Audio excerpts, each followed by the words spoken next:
Unified, Week 17, Chapter 17. Clearing auras of loved ones. Let's review what your daily habits and techniques are. You spend at least once a day in your quiet period, which can last for whatever time is comfortable for you. That will vary from day to day.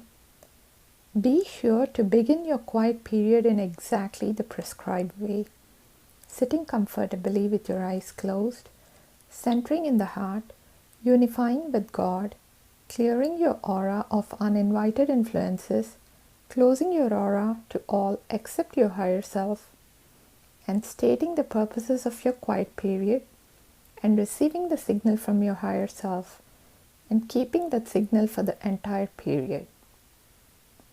Remember, yours must be only the highest of spiritual purposes. This means that the quiet period is to be used for gaining truth and for guidance in becoming whole. Any of your activities that brings you close to being unified can be dealt with in your quiet period.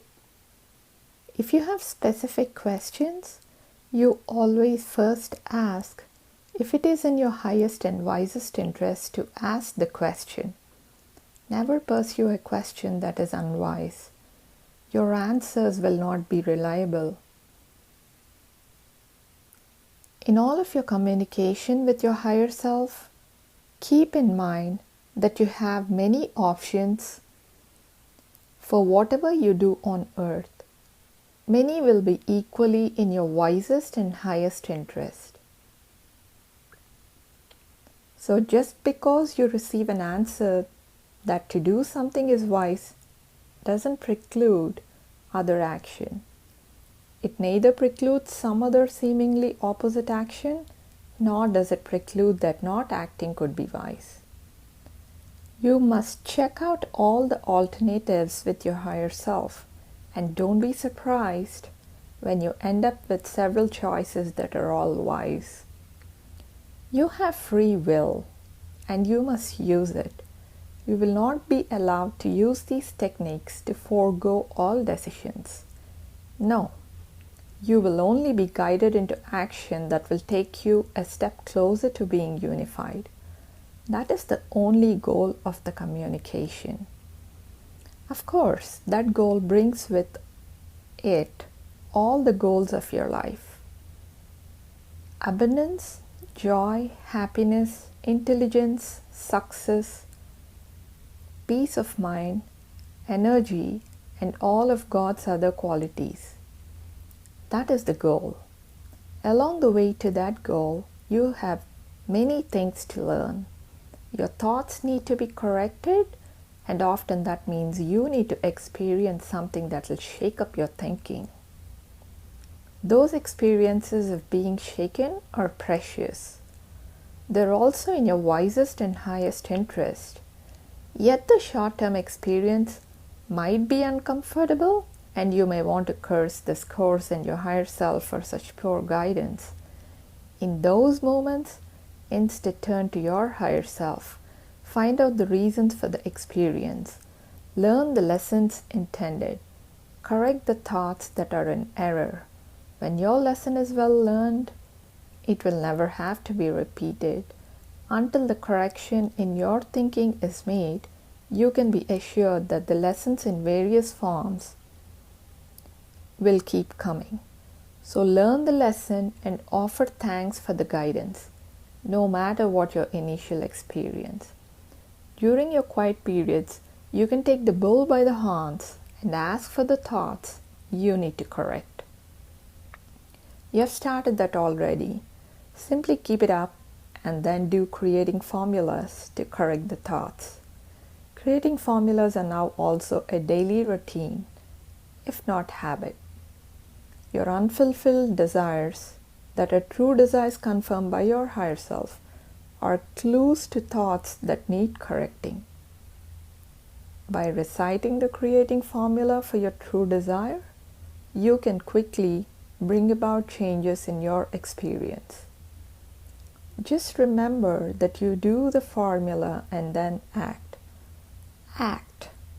That is important. You can't just do the formula and stay in bed. You must act.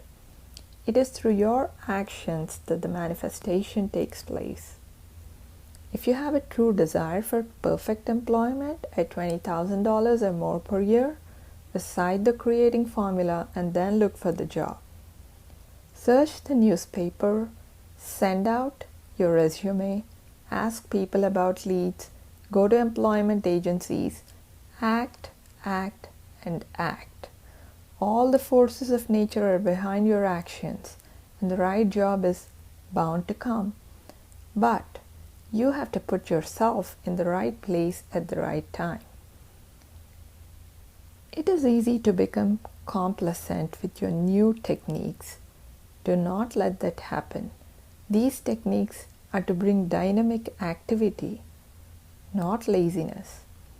Your daily creating formulas can be for anything you desire. The only requirement is that you check with your higher self that the desire is true, that is, that it is in your wisest and highest interest. Make certain you also use the present tense throughout the creating formula. Then say it with love in your heart, knowing fully that the wheels have already started turning to bring you that experience. In addition to your daily quiet periods and creating formulas, you are to maintain diligence in closing your aura to all except your higher self. Do this whenever you go into a crowded place or where there is negativity. Whenever you have any reason to believe that you may have an uninvited influence, clear your aura immediately. These two practices are very important for your comfort and maximum growth. This week, you expand your role in clearing uninvited influences. Whenever you see any sign of negativity, such as a fight, an accident, or tension, you can clear the aura of those involved from any uninvited influences. You can be sure some are present. They may have caused the negativity in the first place. In any event, they love that kind of atmosphere and they jump on the bandwagon. The uninvited influences aggravate the feelings of those involved in the negativity, so say the words to clear the area of the influences.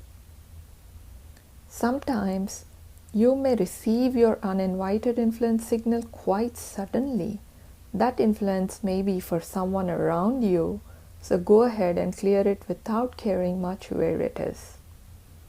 You don't want to spend your whole life clearing away uninvited influences. You have your own activity to be mostly concerned with.